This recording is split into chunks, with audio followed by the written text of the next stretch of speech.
What's going on, everyone? Welcome back to the show. So we have the Texas runoff tomorrow. I'll be streaming it live, so make sure you guys tune in. I'll send out the information. Make sure you subscribe. If you're subscribing, hit the little bell notification.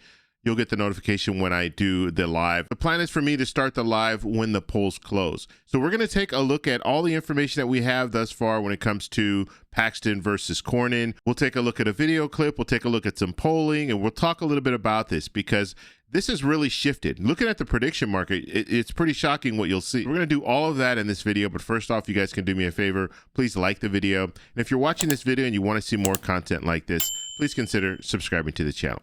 Okay, so first off, let's go ahead and take a look at this clip here. They're going to be talking about Paxton versus Cornyn, and then we're going to take a look at a husband and wife who voted in the runoff. So let's go ahead and take a look at the first clip. Here we go. With me now is Axios senior contributor Margaret Talib. Now, for starters, I think there are many that would have issue, even within the Republican Party in Texas, with saying Ken Paxton is the best attorney general in the country. But putting that aside, Cornyn says Trump endorsed Paxton to send a message to the Senate, adding, "I really don't think it was about me." What message would that be? I think President Trump is sending a message to Republican senators that say, if you're completely loyal to me, you'll be rewarded. And if you break from me, whether it's personally or on policy issues or votes, I may let you go. And Cornyn, while overwhelmingly has stuck with the president and with the Republican Party on issues, there have been times when he has been critical of President Trump and on a policy perspective after the shooting in Uvalde, was in favor of some restrictions. And so, as you say, look, this is where the rubber meets the road, and we're going to find out what happens. But the betting markets have already made up their minds. Not that we should judge elections based on what the betting markets do, but overwhelmingly predicting a Paxton win. And we saw former Senator Phil Gramm from Texas actually choke up a little bit in introducing Cornyn at an event the other day to his supporters. So there is a lot of concern among not just Phil Gramm and John Cornyn, but like literally every Texas incumbent and former politician who have overwhelmingly lined up behind Cornyn, that all of their combined endorsements and Cornyn's quarter-century record of leadership in the Senate will not be enough to survive this primary. So it's not, it depends on who turns out for sure, but the headwinds appear to have changed since the president's endorsement. Well, and part of that feeling comes down to the fact that President Trump has really flexed his political muscle, at least within the Republican Party, over a series of primaries where he's essentially gone undefeated on that front. But most notably, Congressman Thomas Massie, who recently lost his primary to a Trump-backed challenger, warned that Republicans will now be very vulnerable in the midterms. And I wonder, what do you see as the biggest risks for the parties beyond these primaries as we get into the general election in November? Yeah, well, as the conversation shifts to the general election, you'll have a different electorate. Obviously, there will be Democrats voting. There'll also be independents. And while independent voters tend to align, more naturally with one party or the other, it's sort of the independent voter is sort of a grab bag of a lot of different ideological strains. The one thing that we know is that, independent voters have really turned against President Trump in recent weeks. They're frustrated by the gas prices, by the inflation. So there are a lot of Republicans as well as Democrats who think that the Democrat in that race, Talarico, is, much, stronger, in much stronger shape if the person he's running against is Paxton, who is sort of compromised by his background. He has survived an impeachment and an indictment and has quite a messy divorce. So these are all things Democrats think they can run against. On the other hand, look at some of the trouble that Cornyn's been having. It's not just the Trump endorsement, although that's important, but also John Cornyn is an incumbent in a year where incumbents on the Republican side are facing a lot of headwinds because of President Trump's policies. So you have this sort of double whammy. And all of this feeds into this parallel issue that's going on in American politics this year, which is the rush for redistricting in both parties and particularly on the Republican side. And not to mention, I mean, congressional members of Congress in both parties facing some pretty low poll numbers on top of what we've seen from the president. So a lot of hills to climb for folks running for re-election and trying to get into office coming up. Margaret Talev, appreciate the insight. Thanks for being here.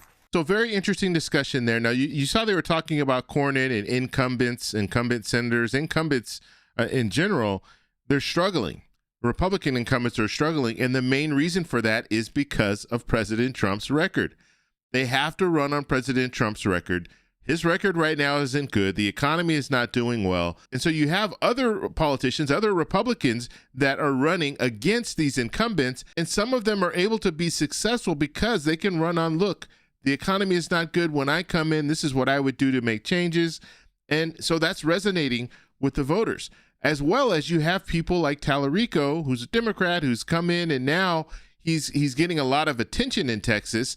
And when you look at the two people that he's running against, you have voters in Texas who don't like either one. I'm going to show you this clip. This is interesting. This is a husband and wife. They just voted. And just listen to their response. It's pretty eye-opening. Here we go. I've been talking to voters here in Brenham County, and I met the cutest couple, Gayla and Michael Steffen. And she's an independent, he's a conservative, and they don't agree on everything politics. Take a listen. Your thoughts about Cornyn and Paxton?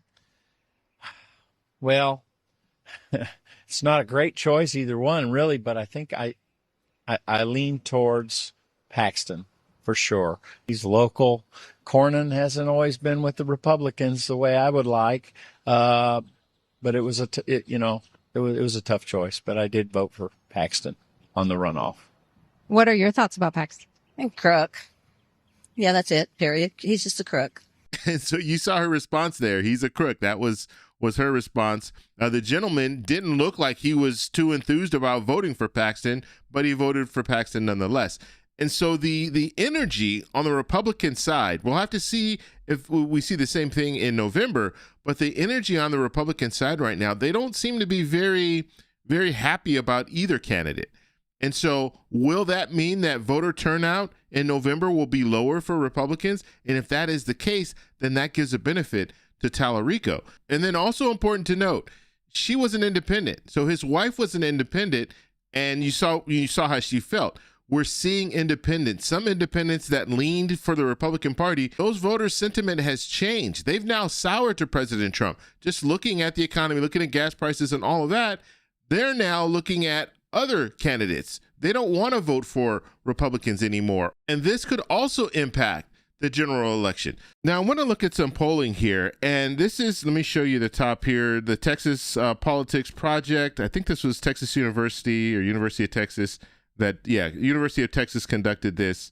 And so what I want to show you here, I want to show you this information here. So this is Cornyn versus Talarico, okay?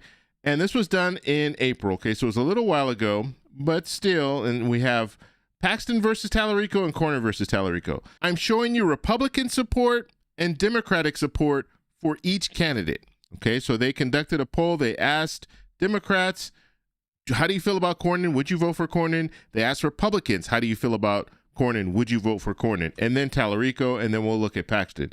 So Cornyn, right here we see 6%. So 6% of Democrats said that they would consider voting for Cornyn. 60% of Republicans said that they would consider voting for Cornyn.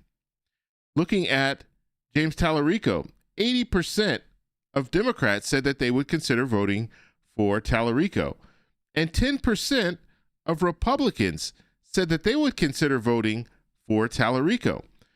Now, looking at someone else, you have 4% of Democrats, you have 9% of Republicans, and then haven't thought about it enough to have an opinion, 10% of Democrats, and then 21% of Republicans. Now, let's move down to Paxton. See the numbers there, and then we'll compare. So looking at Paxton, 5% of Democrats say that they consider voting for Paxton. 63% of Republicans say they consider voting for Paxton. 82%, so it's a little bit more here, 82% of Democrats say that they would consider voting for Talarico. 11% of Republicans say that they would consider voting for Talarico, and then someone else 3%, and for the Democrats 6% for Republicans, and then they haven't given it enough thought yet. That's 10% Democrats, 20% Republican. And so what are we getting from this? So basically, if we saw Cornyn versus Talarico, you see the amount of Republicans that would support Cornyn is at 60%. When we move down and we look at Paxton, there's a little bit more. So Republicans at 63%. But when we start looking at Democrats, it's a little bit higher here. So Democrats that would support Cornyn, 6%. Democrats that would support Ken Paxton, 5%. So there's a little bit of a change there. And then looking at, when it comes to Talarico, 80%. So if it's Cornyn, you have 80% of Democrats that said that they would support Talarico and 10% of Republicans. When we move down here, we have 82%. So more Democrats would support Talarico if it was Talarico versus Paxton, and more Republicans would support Talarico if it was Paxton versus Talarico. And so that is why when we're looking at polling, like an aggregate of polls, we see Talarico now has the lead. And the reason for that is when we're looking at polls like this that show us that if Talarico's running against Paxton, you're going to have more Republicans that are going to be inclined to vote for Talarico. And we're not even talking about independents. We're talking about Democrats and Republicans. Independent, that's the wild card there. We don't know how they're going to vote. But right now it looks like they have turned on President Trump. Some independents have turned on President Trump. And so we'll have to see how that impacts the midterm elections. But now let's go ahead and take a look at some of the latest polls. So we're using 270 to win here. And when we're looking at this, the first thing that I want to focus your attention on is the top right corner. The top right corner, this is prediction market, this is Kalshi. And look what they have. They have Ken Paxton at 95%. The chance to win is 95%. Cornyn, 4%. Okay, and they still have Wesley Hunt here at 1%. I don't know why he's up here. But in this runoff, they have pretty much decided, or I won't say pretty much, they have decided that Paxton will win. And so we'll have to see how that plays out tomorrow. And then when we look at the overall winner in the Senate, it's showing that the Republican will win. It's showing 55% to Talarico at 47%. Now, it's worth noting we don't have a candidate. It just says Republican Party, so it could be Cornyn or Paxton. That's the way this shows up. But if it is Paxton, will we see that number change? And then also, when we're looking at 55% to 47%, you have to understand that's pretty close. That's a lot closer than it looks. It's almost a toss-up at this point. 50% will be a toss-up. So if Talarico goes from 47% to 50%, now we're looking at a toss-up. And so it's a lot closer than what it might appear. But looking at the runoff here, if we're looking at the voting, we're looking at Qantas Insight, Global Strategies Group, University of Houston. These were all conducted in May, and we're looking at Paxton leading in all of those polls. I'm not going to go over each individual poll, but I just wanted to show you that. The momentum, Paxton has the momentum here. The last poll that Cornyn was the lead in was this coefficient, and this was done, 414. So it was a little while ago. And then when we go down even further than that, then you see Paxton is leading in all of those polls. So with the endorsement of President Trump, looking at the latest polling, looking at the prediction market, it looks like Paxton will probably win. He has the momentum right now. But then when we move down to the general election, Paxton versus Talarico, look at what we're seeing. So we're seeing polls that are showing, look at the aggregate at the top here. We're seeing Talarico at 44.3%. We're seeing Paxton at 40%. So Talarico actually has the lead in the aggregate of polls, so the last three polls. Now, when we move down to some of the individual polls, you have Texas Southern University, that was 518, 2026, 1,223 likely voters, plus or minus 2.8%. We have a tie, 45% for Talarico, 45% for Paxton, and then other at 10%. University of Texas, this was conducted on 4/29, 2026, 1,200 registered voters. You have the margin of error, plus or minus 3.4%. You have Talarico at 42%. You have Paxton at 34%. And then you have other at 24%. Now, this is a huge lead that you're showing here with Talarico, so this could be an outlier. But this is another poll that's showing Talarico either tied or ahead of Paxton. Now, the Texas Public Opinion Research conducted on 5/28, 2026. We have 1,865 likely voters. Margin of error plus or minus 2.5%. You have Talarico at 46%. You have Paxton at 41%. And you have other at 13%.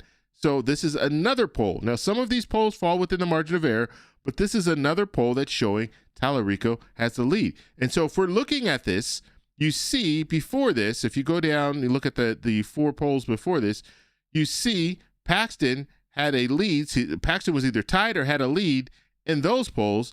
But now as we move forward into April, into May, we're seeing that Talarico, he has the momentum. He's either leading or he's tied in the latest polling. And so we'll have to see how it plays out tomorrow. Will Paxton win? Will Cornyn win? We'll be here. We'll do a live stream. We'll talk a little bit about it, and we'll talk about the future in Texas, what we think will happen in the general election. But you see the prediction market has already indicated that they think that Paxton will win. And so we'll see how that works out tomorrow. And when we're looking at some of the polling, it's showing us that Talarico now has an advantage. If Paxton wins, Talarico has a better opportunity to win in Texas against Paxton. And then I'll leave with this.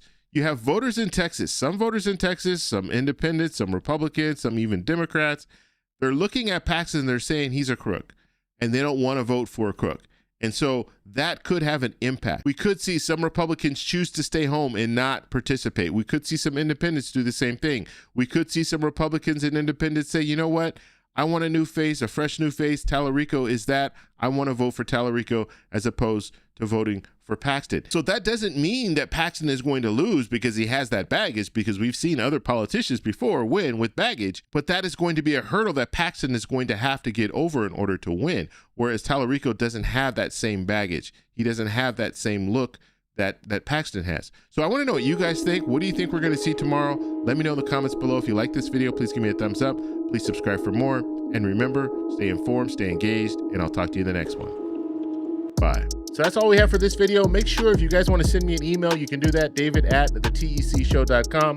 Like the video, subscribe for more, and check out these videos over here for some more great content. Talk to you later. Bye.